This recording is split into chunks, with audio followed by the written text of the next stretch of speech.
the heart of the Arctic, where the icy wilderness stretches endlessly, a wildlife research team made an unusual and heartbreaking discovery. A polar bear, one of nature's most majestic creatures, was spotted struggling to move. Upon closer inspection, they realized that its entire body was covered in barnacles, millions of them. This was something unheard of.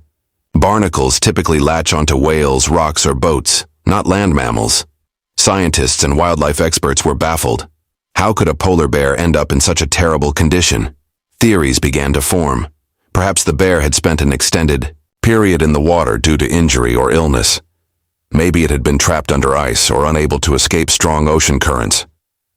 Regardless of the cause, one thing was clear. The barnacles were harming the bear, limiting its movement, and causing severe skin infections. If left untreated, it would not survive.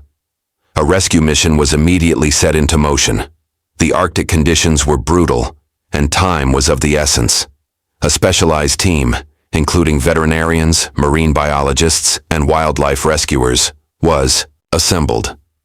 They prepared tranquilizer darts, medical supplies, and equipment to carefully remove the barnacles without causing further harm. The team set out in helicopters and snowmobiles, following the bear's last known location. It had moved slowly due to its condition, but the vast frozen landscape made the search difficult. Using thermal imaging cameras, they finally spotted the bear near an ice-covered shore, resting and visibly exhausted. Approaching a wild polar bear is dangerous, even when it is weak. The team had to act swiftly and precisely.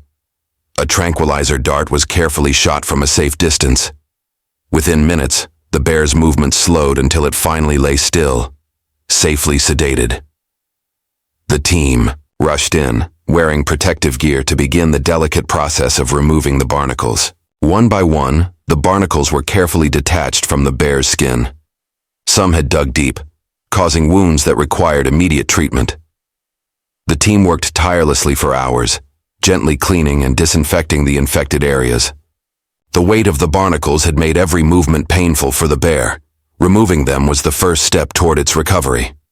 Once the barnacles were removed, the veterinarians examined the bear for additional injuries. It was malnourished and weak.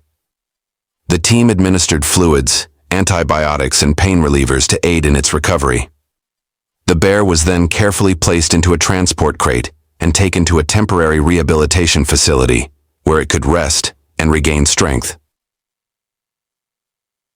Over the next few weeks, the bear showed remarkable improvement. With proper food, care, and medical attention, its strength returned. The wounds began to heal, and its thick fur started growing back. The bear was gradually reintroduced to a controlled outdoor environment to ensure it could adapt before being released back into the wild. After weeks of rehabilitation, the bear was finally ready to go home. The team transported it back to the Arctic, where it was originally found. As they opened the crate, the bear took a moment, sniffed the icy air, and then stepped out onto the snow. It looked back briefly, almost as if acknowledging its rescuers, before disappearing into the vast wilderness. This remarkable rescue mission was more than just a story of survival. It was a testament to the importance of wildlife conservation. The mysterious case of the barnacle-covered polar bear raised new questions about climate change, ocean pollution, and their impact on Arctic animals. Scientists continue to study these effects, ensuring that future generations of polar bears remain safe in their natural habitat.